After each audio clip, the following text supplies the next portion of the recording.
My friends, good evening. Take a look at today's newspaper. They're talking about stagflation. After looking for it for so long, we ended up getting it. It's here.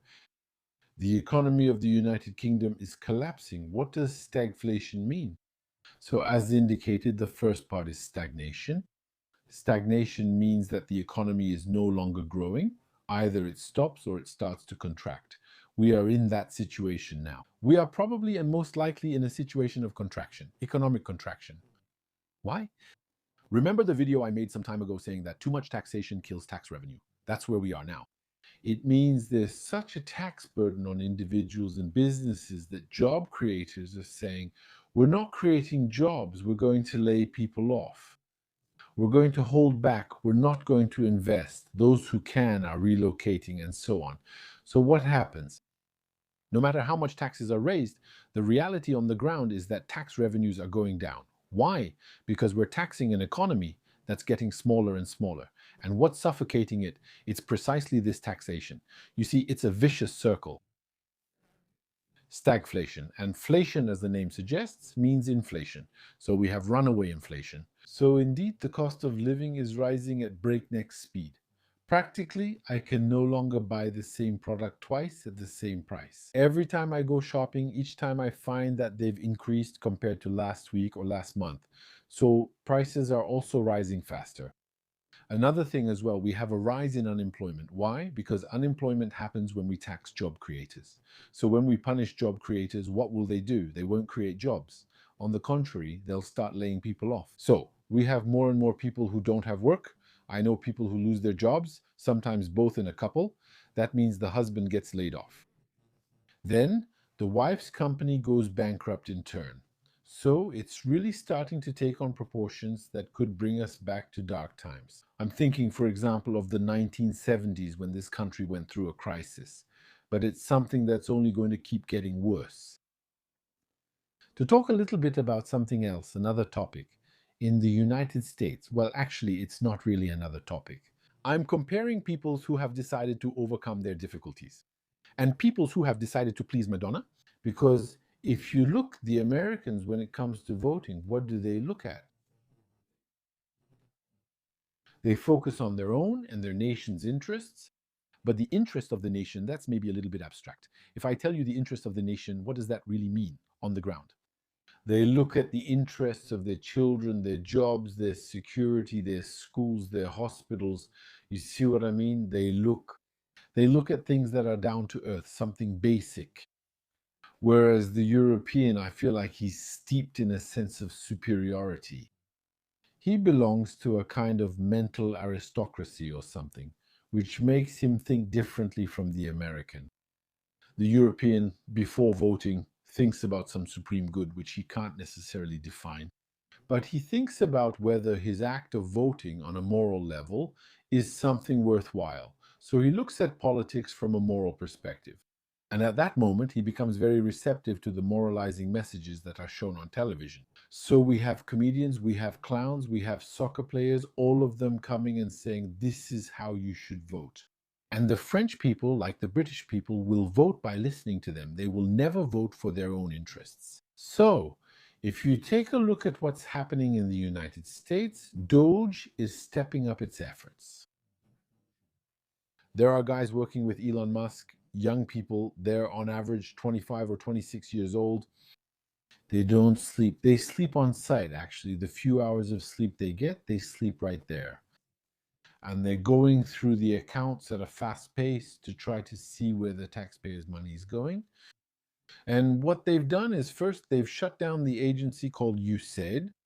They discovered that this agency, USAID, was taking taxpayer money and squandering it all over the world. That basically means you and I could have literally become millionaires before Trump came along. All it would have taken was to apply to USAID for any program, whether it was climate related, woke, anything. You just had to throw in a few keywords they respond well to, like gender, climate, women's rights, things like that. At that point, in the name of those principles, they handed out large amounts of money, even to some terrorist groups. Completely mind blowing things were funded with public money. So, what happens? Today, that funding has been halted, which is a good thing, basically. We also have civil servants who were given an offer and told, if you leave, if you resign, we'll pay you until September. What do you think about that? Latest news, I already heard that 20,000 had accepted, and then after that, I heard that 40,000 accepted, and probably the number will increase. In reality, some civil servants, I'm not saying all civil servants, but some civil servants, a teacher, for example, could potentially be a civil servant. But what I'm saying is that some civil servants have a negative effect. And the negative effect isn't just limited to their salary. You shouldn't see it that way. It's much deeper. It goes much further. I'll give you an example. I sometimes work in certain companies. The manager isn't there. He's on vacation. He's gone for 15 days on vacation. Surprisingly, things run much smoother when he's on vacation. Everything is going very well. There's a good atmosphere. The work gets done faster. There are no incidents, all that. As soon as he comes back, it's chaos. What does that mean? It means that the downside of having him isn't just his salary. His salary, that's not even the worst damage he causes. His actions cause the most damage. When you have civil servants who prevent people from working, who stop anything from being created, who keep people from advancing, who prevent people from moving, who drive away investments, who block initiative, what happens? Their salary isn't what does the most damage. We could even potentially let them stay at home, not work, and pay them for 20 years or pay them until retirement. It would cost less than letting them stay. The responsibilities, as they cause significant damage. So I'd like to tell you something. I'd like to tell you something anyway. If you look at Elon Musk and Trump, what they're doing, there's something interesting.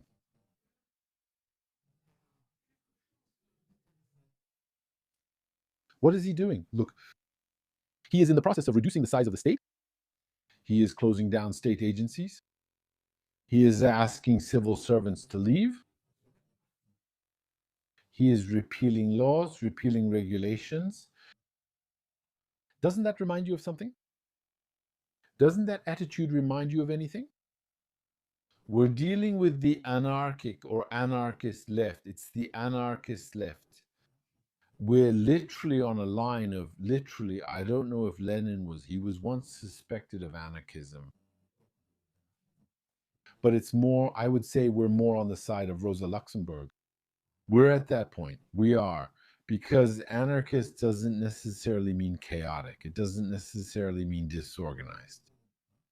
We enter a teenager's or a child's room.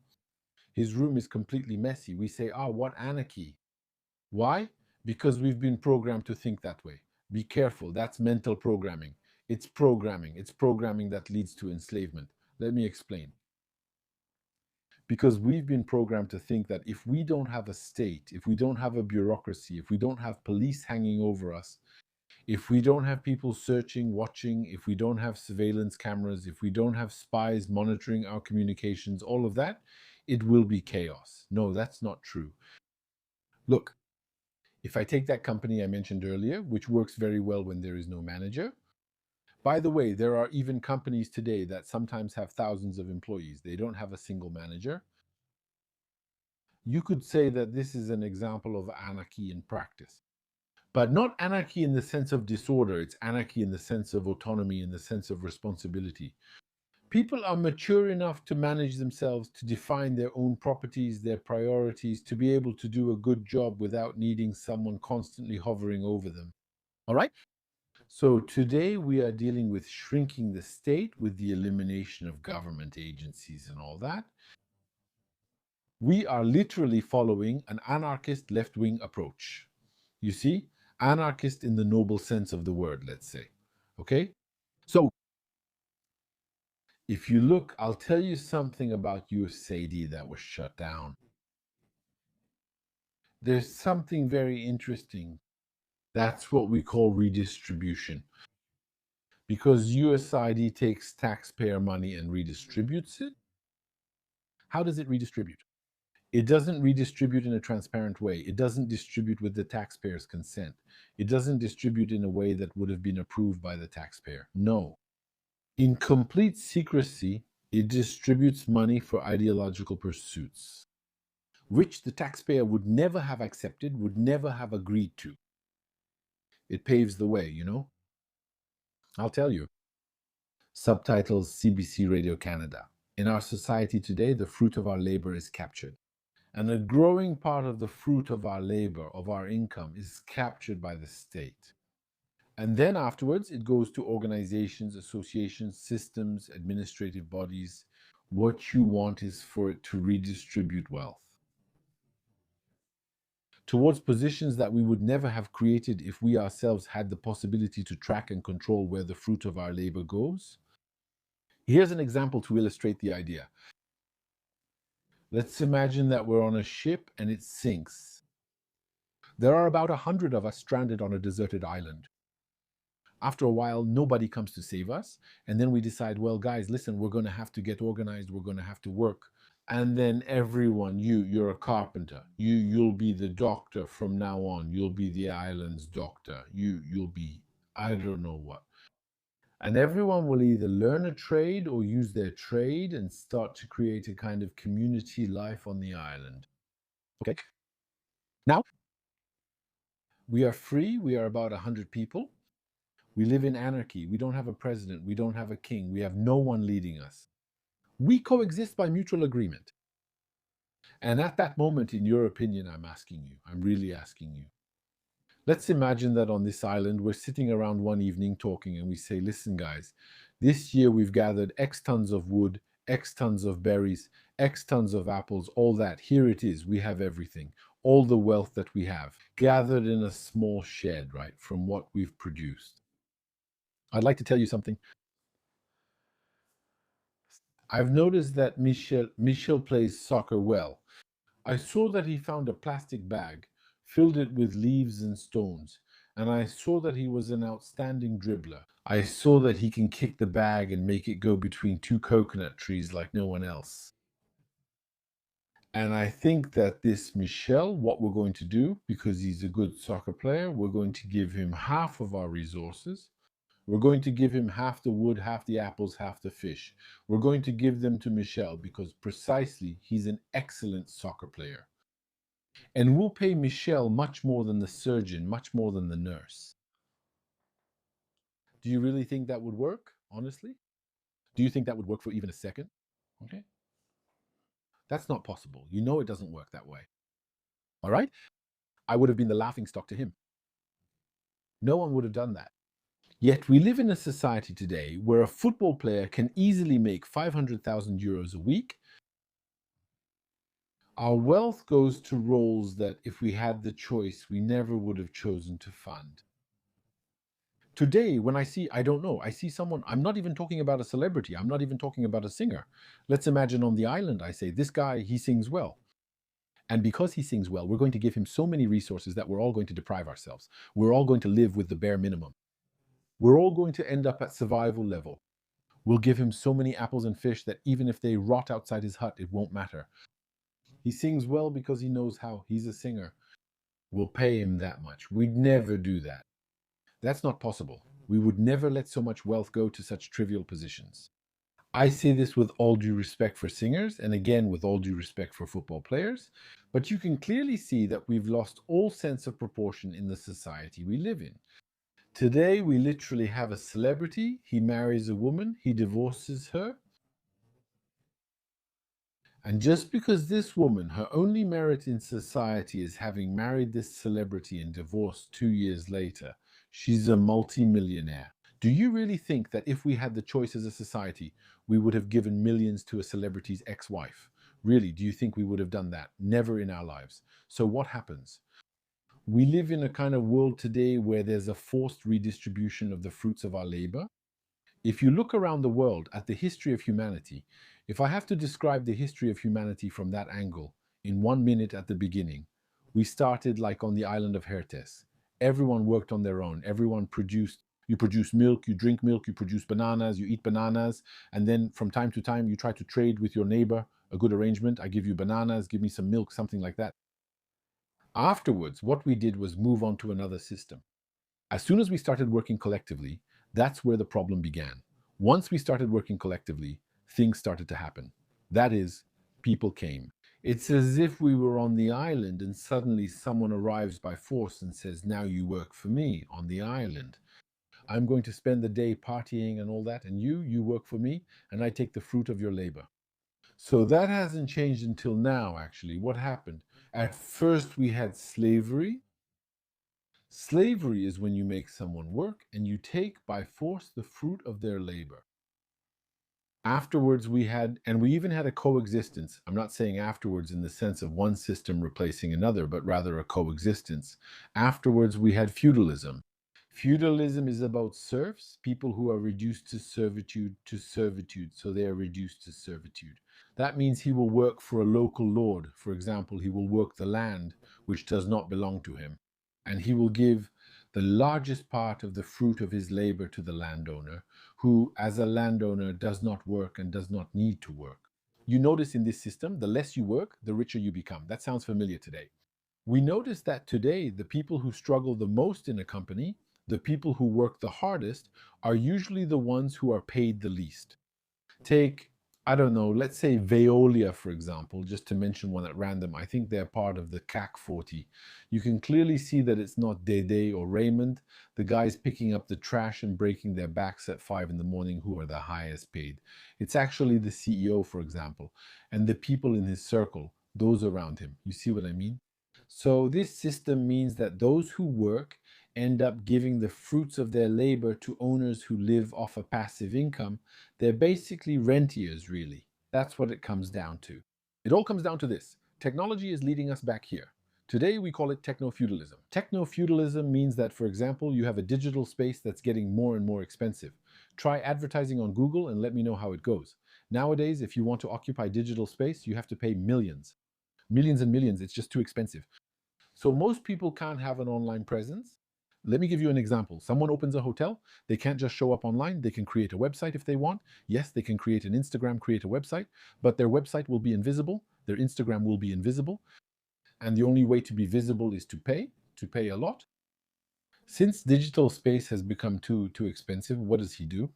He signs up on a platform like Booking, which takes 30% of the room price, even though Booking doesn't even have any rooms itself. We're dealing with a feudal logic. They're in a feudal system. It's like someone, for example, who has a car and wants to transport people to the airport, between Paris airport and the hotels in Paris. He can't do it. Well, he can always create a website. Maybe it works, maybe it doesn't. From time to time, there will be a tourist who says, hello, how are you? And that's it. It's very difficult for him to establish an online presence. It's very difficult for him to get to the top of Google. It's hard for him to get visitors. But also, there's something else he doesn't have. He doesn't have the data. He doesn't know the travel habits of millions of people. He doesn't know where to position himself, how much to charge. He doesn't know any of that. Uber knows that. Uber doesn't have any cars.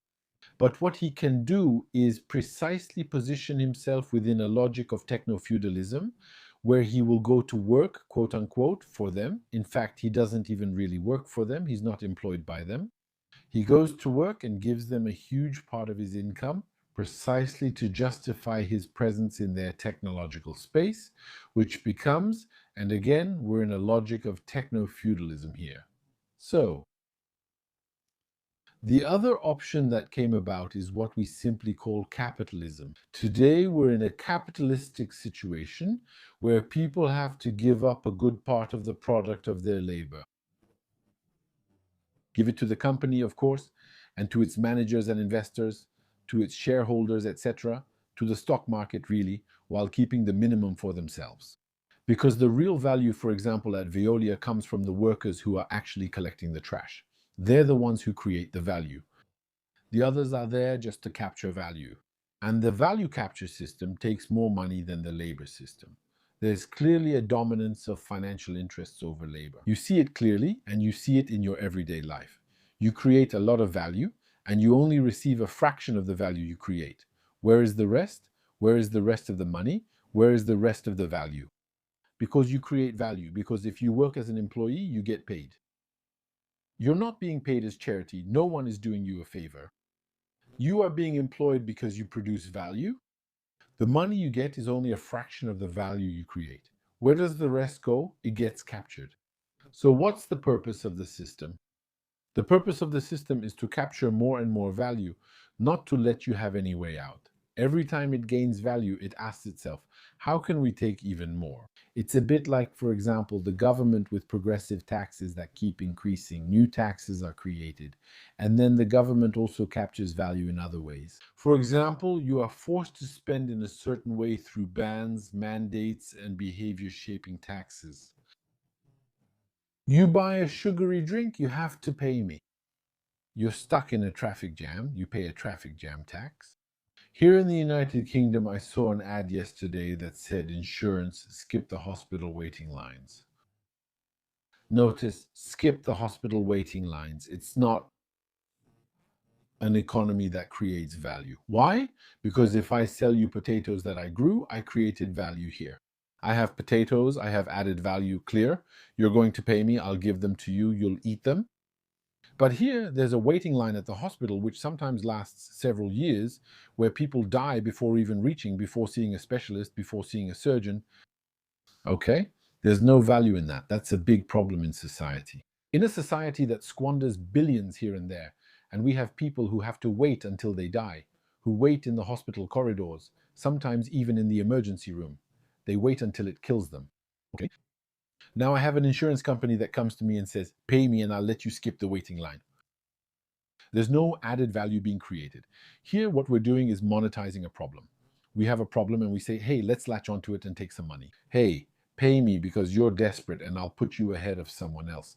I'll let you judge the ethics behind all of this. So, as I was saying, we have a value capture system that feeds off our work, but also feeds off our problems. And in fact, it has every incentive to create problems and making them worse, because the more problems it creates, the more value it can capture, paradoxically. So that's why, by the way, we're sinking so quickly. So what's happening in the United States with USAID, all of that, this whole cycle, just to tell you that what's happening in the United States with the dismantling of USAID and other agencies in the very near future. It's that we actually have a system that takes money by force through the power of the state, because if an American decides not to pay taxes, they're going to come after him. There will be enforcement officers, there will be cops, there will be wage garnishments, there will be auctions, he'll lose his house, he'll lose his car, he'll lose everything. So it's a seizure by force. Once they have that money, they start distributing it for ideological pursuits. You see what I mean? That's what's happening. And so now with Trump's intervention, we're somewhere in a kind of vindication or something like that. It's not just America that's being made great again, that's being restored to its greatness. When he says, make America great again, again, again, it's once again, it's that he wants to reconnect with a past glory. But it's not just America that he's restoring to its former glory. He's also restoring the honor of the socialist anarchists. Because precisely that's exactly what he's doing, destroying. The stranglehold on the state, the rot of the state, the rot of bureaucracy, the rot of administration, he's destroying it. To let people breathe and also to stop the siphoning off of money and its redistribution, because that's also what the USA is about. All right, my friends, thanks for sticking with this video so far. You notice that I stopped just before saying that there's an approach from Elon Musk and Trump that's clearly Marxist. If you want, I'll explain in another video if you wish. Marxism is very misunderstood in the West. If you want, I can make a few videos to explain this a bit more clearly, but there really is an approach from these two guys that I quite like. Thanks, my friends, for sticking with this video so far, and I'll see you in the next one.